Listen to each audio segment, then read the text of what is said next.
hoje é o dia da espiga.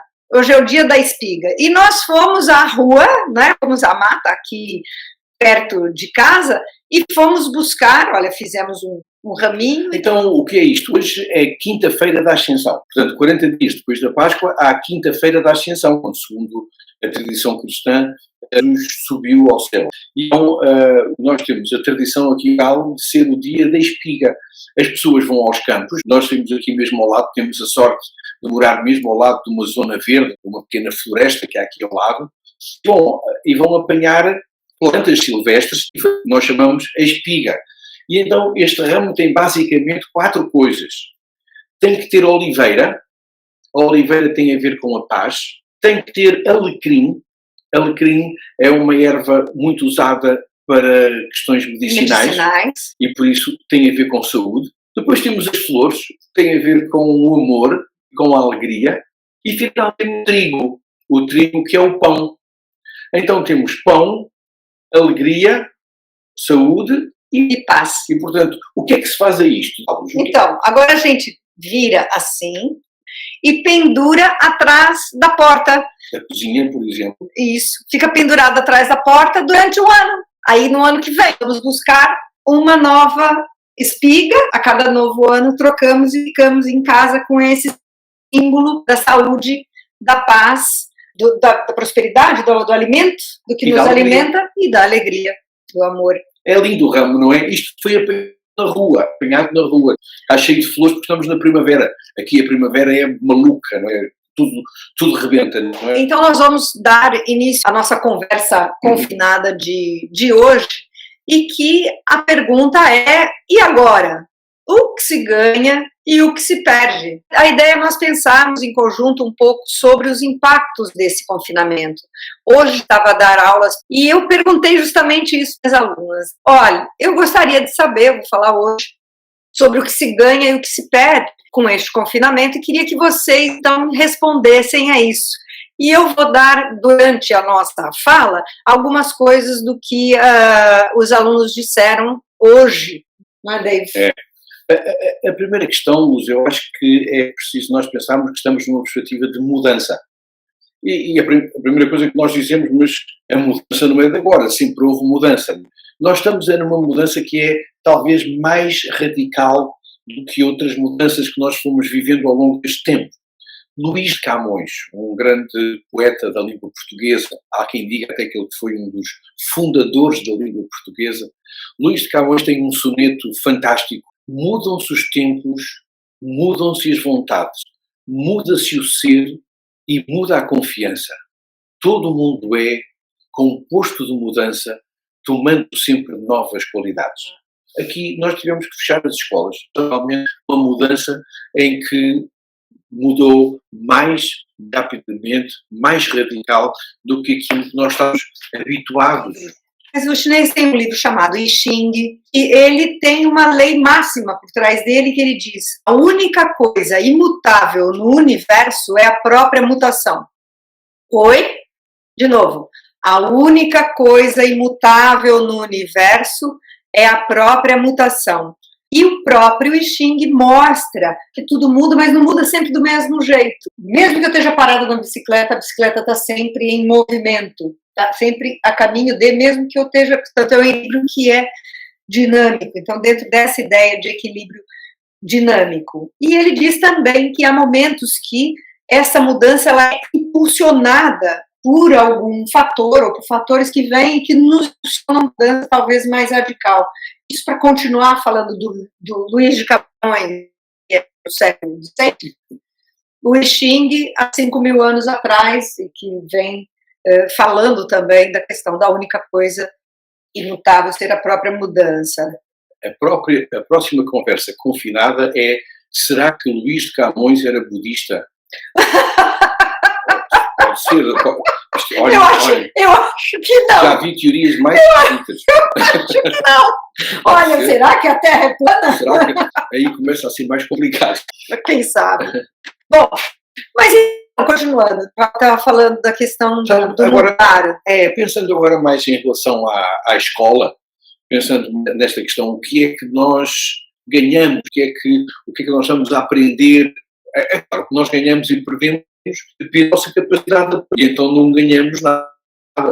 Dizer, olha, eu estou mesmo para ver e perdemos em função de qual é a nossa capacidade de ação e de reconhecer o que são as coisas que estão próximas de nós. E uma questão que eu penso que para ganhar, que é fundamental, que nós podemos ganhar se refletirmos, se tivermos algum tipo de pensamento sobre isso, o que nós podemos ganhar é o seguinte: durante muito tempo nós falamos na inovação, a escola precisa de mudar, a escola isto tem que levar uma grande volta. Nós passamos a vida a falar disso. Eu acho graça que agora há uns pedagogos que dizem, eu ando a dizer há 20 anos que a escola tem de mudar. Espera aí, a escola tem de mudar há 2000. As pessoas acham que são verdadeiros profetas por andarem a dizer há 20 ou há 30 anos que a escola tem de mudar. A escola sempre teve que mudar. E se nós lermos Freinet, se nós lermos Dewey, se nós lermos Claparède, se nós lermos o Pestalozzi, se nós lermos todos esses autores, são pessoas que já nessa... Montessori, olhem, Montessori no princípio do século XX já dizia que era preciso que a educação levasse toda uma grande volta. E nós estamos realmente nesta situação de sermos empurrados por uma grande volta na educação. Nos últimos anos começou-se a alargar este fosso entre o que é aprender fora da escola e o que é aprender na escola. Quer dizer que nós acabamos por entender que existiam coisas muito diferentes, linguagens diferentes, metodologias diferentes, recursos diferentes, e talvez isto seja uma grande oportunidade que nós temos para procurar diminuir este afastamento, este fosso. Por exemplo, quando nós estamos fora da escola, nós aprendemos muito mais através de tutoriais, através de vídeos, através da internet, através de um amigo nosso que nós temos na Nova Zelândia e que nos disse, olha, e se tu fizesses assim?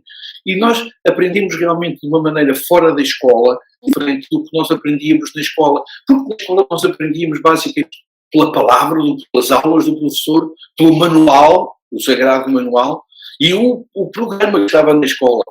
Isto era uma forma de aprender na escola. E o que é certo é que nós temos agora uma oportunidade, com o facto da escola ter fechado, de procurar compatibilizar, ganhar esta aproximação entre estes dois tipos de aprendizagem. É um ganho grande essa aproximação, sobretudo quando os professores percebem que é preciso fazer essa modificação e é preciso fazer essa aproximação. Quando é que se perde? A gente ia deixar o perde para depois, a gente tinha combinado deixar o perde para depois, mas se eu for colocar já aqui, uma perda muito grande é quando não se nota, não se percebe que a aprendizagem à distância, a aprendizagem remota, que não é a mesma coisa, aí o ensino online, que também não é a mesma coisa, mas todas essas formas de aprender não são a mesma coisa que o presencial. E acontecem coisas que são absurdas quando não se nota isso. E se continua ensinando o mesmo, em termos de conteúdo, continua se ensinando da mesma forma, em termos de formato, só que através, aqui, por exemplo, através do computador.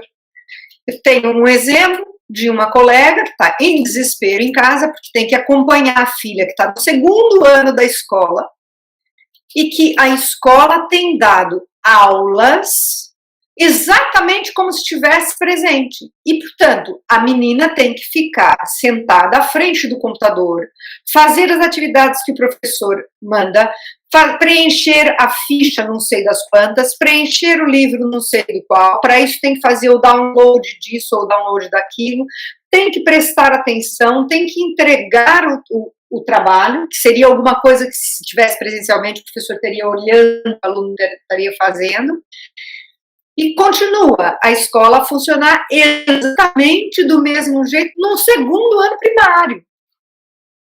Impensável, né? 2º ano do fundamental, ou 2º ano do básico, portanto, impensável. É preciso mesmo ter essa grande aproximação, Dave, e a aproximação de saber que muda não só a forma, mas muda também o conteúdo. Porque o que não muda é a competência e os objetivos que eu quero desenvolver no aluno. Mas o conteúdo em si, ele vem de N outras formas. É. Também, vamos ver, talvez nada disto, nada do que é conceptual, do que é, digamos, metodológico, do que são os princípios, talvez nada disto seja muito novo. O que é nova é a premência, a essência de fazer isto, não é? É agora. Porque vocês reparem, já há muito tempo que nós discutíamos que o ensino à distância não pode ser uma pessoa a falar em frente a um computador para uma pessoa que está do outro lado, a dar uma aula de 50 minutos, isto é, a minha aula é exatamente igual, passo os diapositivos exatamente igual e falo 50 minutos em frente ao computador. Isto não tem nada a ver com o assunto. E hoje em dia nós falamos muito, ou melhor, já se falava, antes da pandemia, falava-se em blended learning, blended. Para as pessoas que gostam de whisky, sabem que os whiskies são blended. Blended quer dizer o quê? Quer dizer que eles são misturados. Eu pego em diferentes tipos de whisky, um que tem mais sabor a isto, o outro que tem mais cor daquilo, como os vinhos. Os vinhos também são, como nós usamos o termo nos vinhos, luteados, não é? São luteados, são misturados com diferentes vinhos para fazer então o vinho como os whiskies. E blended learning tem muito a ver com isto, é nós misturarmos diferentes tipos de ensino de maneira a atingir o nosso objetivo, que é a aprendizagem do aluno. Blended. Eu não gosto do termo blended, e eu acho que ensino misturado não é uma coisa muito boa, não é? A aprendizagem, eu diria que era uma aprendizagem que fosse combinada, e em que nós tivéssemos diferentes tipos de oportunidades de aprendizagem para os alunos.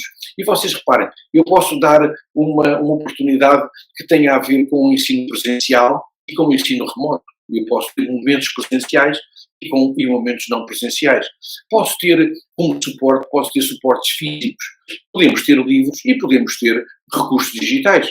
Nós podemos ter formas que têm a ver com o aluno trabalhar sozinho ou trabalhar em conjunto. Isto são tudo o que nós aprendemos sobre aprendizagem pode ser usada nesta perspectiva da aprendizagem blended, da aprendizagem selecionada, de uma aprendizagem que seja efetivamente articulada, que seja combinada, harmonizada, se nós quisermos, com estas diferentes experiências, de maneira a levarmos a carta à Garcia. Eu vou talvez ler algumas coisinhas aqui, então tem alguém a combinar. Ideia, Jim, a dizer que fizemos o mesmo quando substituímos as velhas sebentas tradicionais das universidades pelos slides, pela cedência dos slides.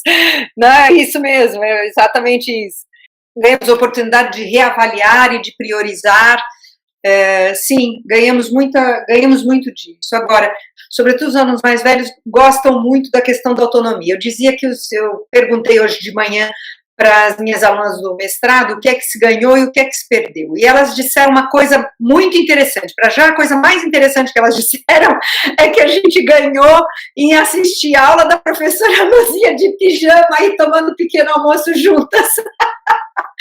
Então, deixa eu contar para vocês o que é que eu fiz. Assim que nós fomos para o confinamento, essa foi a minha primeira turma que nós tínhamos combinado de nos encontrar na semana seguinte, e a gente trabalhava com métodos ativos, eu só dou aulas na rua, no campus, do lado de fora, e de repente para tudo, para a semana a gente já não vem mais, e ficamos naquela investimento horrível, né, estamos dentro de uma pandemia passando, o que é que está acontecendo? Então estávamos todos com muito medo do que viria pelo futuro. E a minha aula é às 8h30 da manhã, na quinta-feira. E eu combinei, então, com as alunas o seguinte: então, na nossa primeira aula, nós vamos estar todas de pijama, obrigatoriamente tem que estar de pijama, e vamos todos trazer uma caneca e vamos brindar com o café da manhã, vamos brindar tomando o pequeno almoço, e toda quinta-feira de manhã a aula começa com um brinde de canecas no café da manhã, no pequeno almoço. Engraçado, eu estou falando que isso foi importante, mas realmente para elas essa parte da afetividade, do acolhimento, mesmo que fosse não presencial, para elas foi extremamente importante. Estar presente, o conforto, e elas dizerem mesmo, eu me senti confortável de poder estar do meu jeito, da minha forma. Mesmo a questão do corpo, né? Estar com o corpo relaxado. Essa foi uma das coisas positivas também que elas comentaram que foi interessante, né? A autonomia e a questão do corpo e da intimidade, maior intimidade com o professor. Alguns disseram, dá a impressão que eu tenho o professor só para mim. Algumas coisas que se podem perder, isto é, não é inevitável que elas se percam, mas elas podem se perder se nós, sobretudo, não fizermos nada para as recuperar, para as ressignificar, para lhes dar um novo significado, para lhes dar um novo impulso a essas coisas. E talvez houvesse duas questões que, aliás, eu penso que nós já falamos disso numa outra conversa, rapidamente. Há duas questões que nós estamos realmente preocupados que se podem vir a perder com esta nova mudança. A primeira tem a ver com as questões da comunicação. Quer dizer, a comunicação que nós temos e, por exemplo, o nosso Ministro da Educação em Portugal veio dizer, o nosso ano letivo em Portugal começa em setembro. O nosso Ministro estava a dizer que talvez no próximo ano letivo nós tenhamos ainda muita necessidade de recorrer ao ensino à distância e a estes meios tecnológicos. Portanto, uma questão que eu penso que é muito importante nós refletirmos não é que a nossa comunicação pode ficar mais pobre. E mais pobre porquê? Isto levava-nos a uma conversa comprida, mas basicamente quando nós comunicamos olho a olho, não é? Quando estamos na presença de outra pessoa, nós temos um feedback imediato. Quando nós estamos a falar, nós vamos ao mesmo tempo, vamos calibrando, vamos dizendo porque eu percebi que a pessoa não ficou muito satisfeita, ou pelo contrário, ficou muito entusiasmada, e eu vou lembrando o que eu vou dizendo. É uma coisa que não se passa no ensino à distância. Outra questão que é muito importante é o facto de quando eu estou a falar, eu estar a fazer uma leitura da outra pessoa, que não é só do que ela diz, mas também da forma como ela se move. É muito difícil haver uma pessoa a dizer assim, estou interessadíssimo naquilo que está a dizer. Quer dizer que nós estamos sempre ligados também à expressão corporal, à expressão do corpo, às atitudes, às posturas, e também isso é qualquer coisa... O contrário, assim, né? Ó, professor, continua falando que eu estou super interessado, fala com a voz animada, mas... Sem dúvida. E a última questão, para realçar, é a importância do afeto, não é? Esta comunicação não é uma comunicação que proporcione tanto afeto como a outra, não é? Como a presencial. Quando agora aparece muito esta pergunta, o que é que vai fazer quando isto passar? Eu acho que 90% das pessoas dizem, vou dar abraços a toda a gente que estiver à minha volta, vou dar muitos beijinhos, vou abraçar toda a... Até apareceu no outro dia nos Estados Unidos uma máquina de abraços, porque as pessoas estão a sentir falta disso. Isso é qualquer coisa que, se nós não os atalharmos, vão empobrecer, sem dúvida, a nossa comunicação. O feedback, a linguagem corporal e a questão dos afetos. São três questões que nos podem afetar. Não é? E para quem trabalha com grupos, com dinâmicas de grupos, com métodos ativos, como é o meu caso, a questão de poder ver os alunos olharem-se entre si, ver a relação entre eles também é uma coisa muito difícil de lidar na distância, porque eu não consigo saber se eu não tenho aquela olhadinha de lado que um aluno dá para o outro, eu não tenho esse feedback corporal dos movimentos do corpo, que às vezes são até lidos de forma inconsciente pelo professor. Claro que com um grande treinamento vai se tornando cada vez mais consciente. Eu, quando estou com os alunos, frente a frente com os alunos, o olhar no relógio várias vezes, deixar cair a caneta, qualquer barulho, olhar muito para o lado, aquela olhada para baixo, assim, para olhar para o celular, sabe? Quando o aluno está assistindo e ele só fica com o celular no colo, assim, escondido, ele só dá aquela olhadinha para baixo, assim, para ver o que está saindo no celular, no telemóvel. Todo esse tipo de comunicação não verbal que acontece e que a nossa interação com os alunos é algo que está perdido. Tem aqui falando, por exemplo, agora falando a questão do nós estamos rindo menos. É verdade. Muito menos. Nós rimos muito menos com os nossos alunos. Isso é alguma coisa que eu tenho tentado, na medida sou muito palhaçona, então tenho tentado brincar também com os alunos, mas é alguma coisa que se passa assim, nós temos nos tornado muito mais sérios, menos, eu diria, muito menos interessantes nesse sentido. Isto tem a ver também com essa questão da comunicação. A nossa comunicação agora tornou-se muito mais direcionada. Eu comunico para transmitir uma informação, para transmitir alguma coisa para aprender. E como se diz no Brasil, não jogo conversa fora, não vou estar, não vou, jogo menos conversa fora. Essa conversa fora tem uma função fundamental. Na verdade, é uma conversa dentro, não é uma conversa fora. É uma conversa dentro para quê? Para nos mobilizar, para encontrarmos um ambiente que seja suscetível, que seja mais favorável à aprendizagem. E nós temos menos isso, o rir, sem dúvida. Aqui a capacidade, perde-se a capacidade de interpretar o silêncio. Também. Exatamente, então, muito bem visto. Muito importante, o silêncio. Muito bem. Isto agora aqui é sempre andar, não é? Vocês não estão à espera que nós agora fiquemos a olhar para vocês durante 5 minutos, não é? Calados.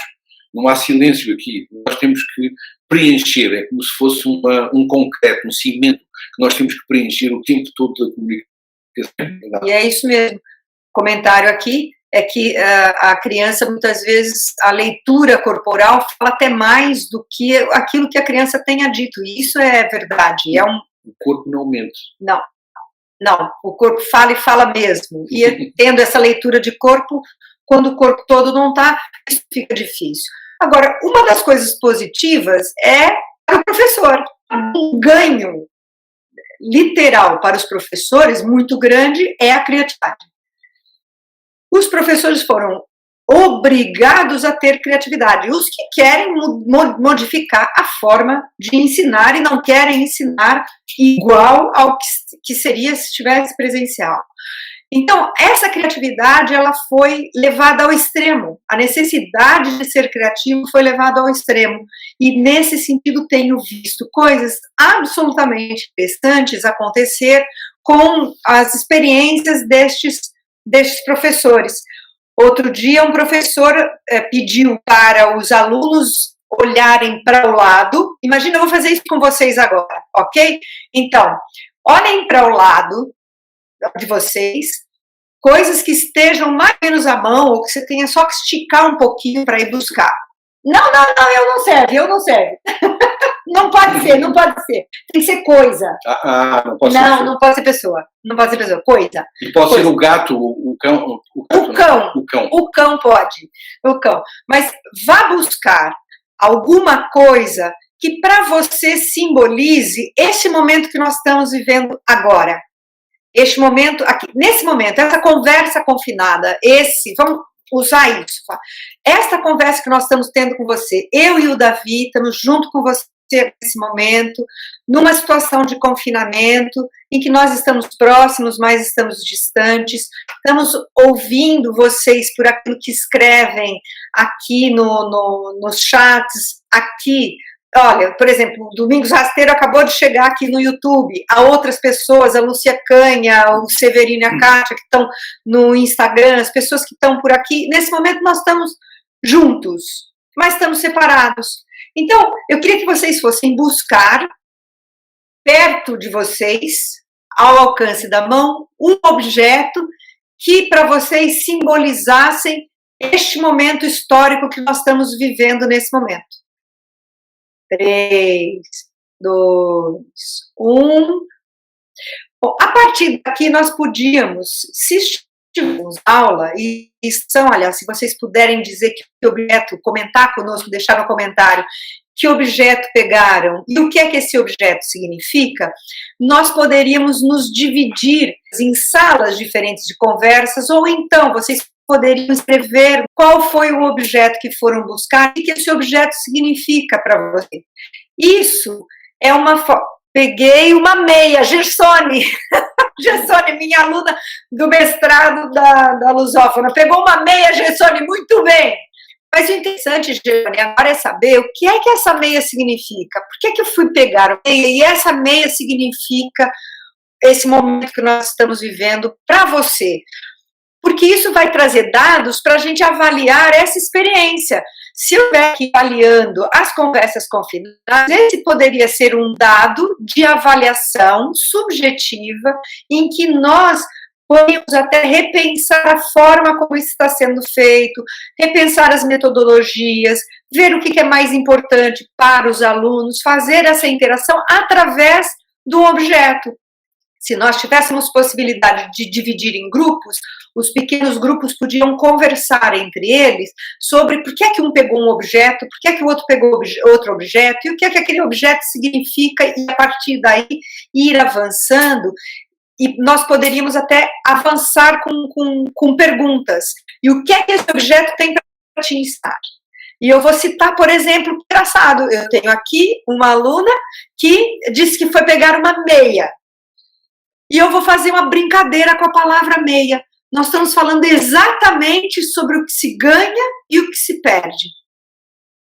E aqui, eu peço para pegar um objeto, e aqui uma aluna que vai buscar uma meia. Mas a meia é metade.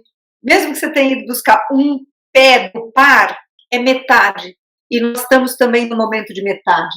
No momento de estar presente e estar distante. Estar junto sem estar perto. É. Nós estamos saudáveis, mas não sabemos até quando. Nós estamos bem, mas há outros que estão mal. Então, engraçado, Gersone, a sua meia ter nos trazido não só algo que é de um par, mas que foi buscar um só, e algo que, por analogia do nome, significa meia, fazendo brincadeira com meia com metade.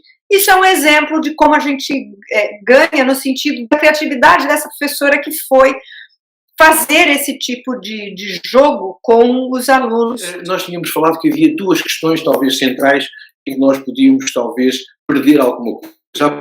É a questão da comunicação, que nós tivemos a tratar até agora. A segunda é a questão da desigualdade. É como é que esta situação, esta nova situação, pode aumentar a desigualdade. E, em primeiro lugar, deixa-me dizer, não é aumentar a desigualdade. Há pessoas que dizem, isto cria desigualdade. Mas espera aí, desigualdade sempre houve em educação. E nós criamos na escola um forte dispositivo para lutar contra a desigualdade, não é?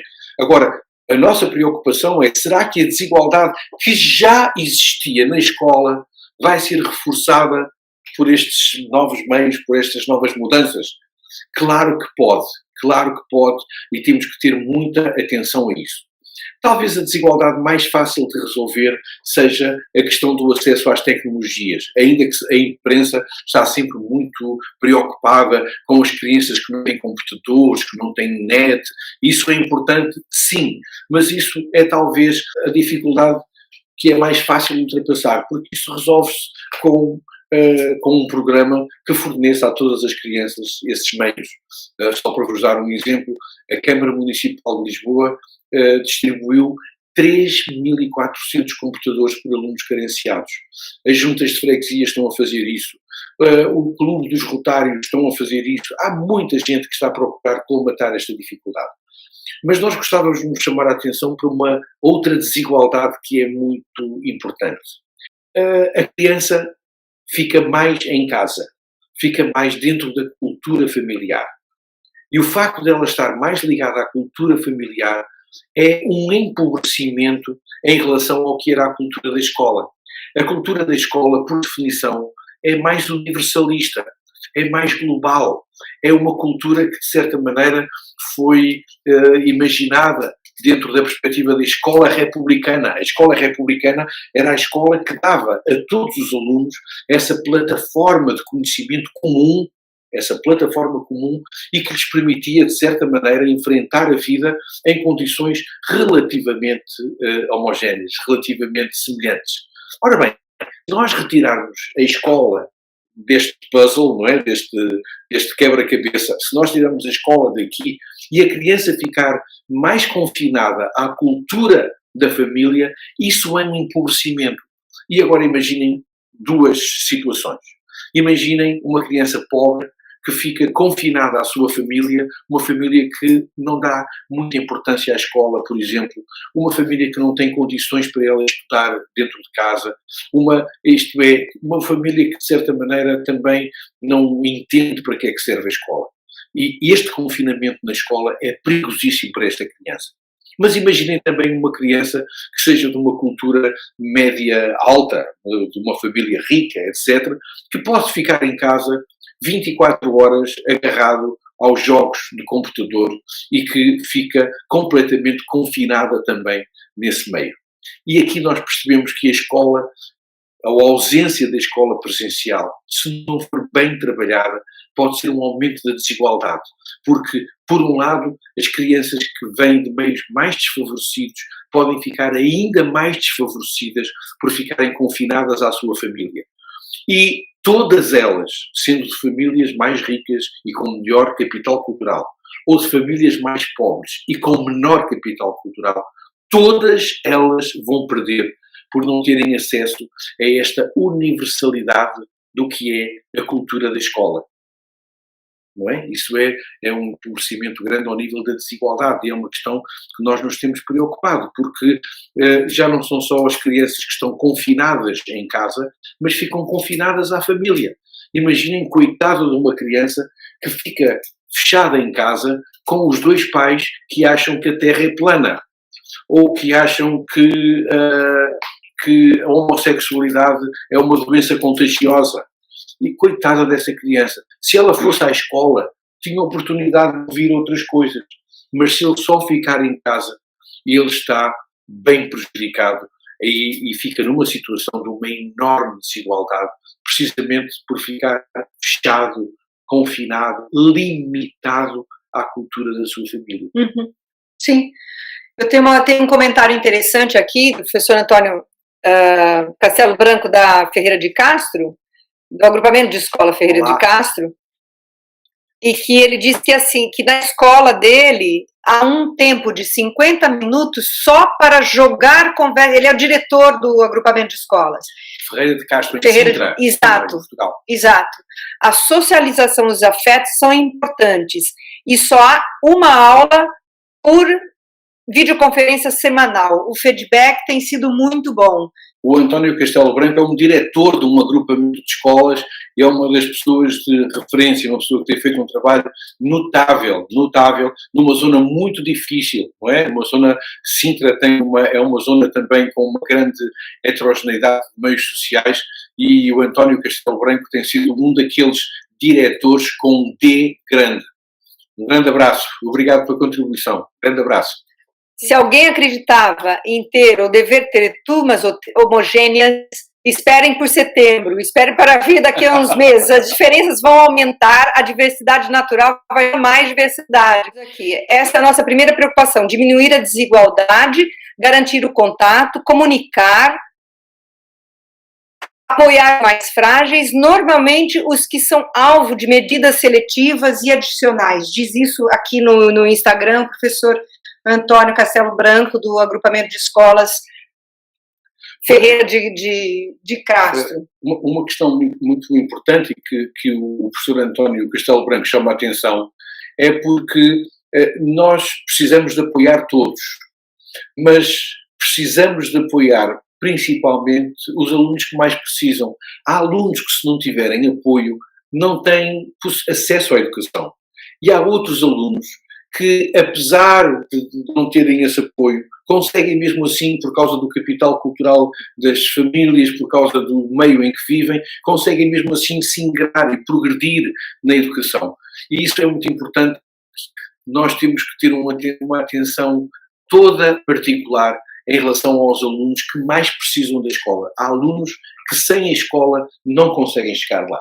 E há alunos que conseguem lá chegar com a escola. E agora é um segredo. E há alunos que conseguem lá chegar sem escola nenhuma, não é? Também, não é? E isso tem a ver. Lembro-vos que no outro dia estávamos numa discussão e havia uma pessoa que estava a dizer: mas é o problema de não haver aulas. Eu, quando fui para a faculdade, nós estivemos em greve durante um ano, não tivemos aulas. E eu fiz o meu curso de Sociologia sem problema nenhum, não me fez falta nenhuma esse ano. Quer dizer que também é uma oportunidade e também não podemos sacralizar aquela questão dos conteúdos e das aulas, não podemos sacralizar isso. Temos que pensar que são oportunidades, mas importantes para os alunos que têm mais dificuldades, sem dúvida. Parabéns aos dois pela iniciativa. Sugestão: também será interessante trabalhar a temática com os professores, por exemplo, em ações de formação. Como fazer em sala de aula, presencial e à distância. By the way, excelente artigo do professor David Rodrigues, publicado no Público sobre as desigualdades, verdade. Está no nosso Facebook da Vindas. Obrigada pelo... você que tem que agradecer. Já está agradecido. Eu já agradeço por ele. Isso aqui é tudo, olha é blended. É blended. Essa questão é muito importante. A Pro-Inclusão, a Associação Nacional de Docentes de Educação Especial, está a preparar ações de formação para ajudar os professores exatamente a trabalhar nesta nova mudança, nestes novos paradigmas. Isto porquê? Porque nós não aprendemos.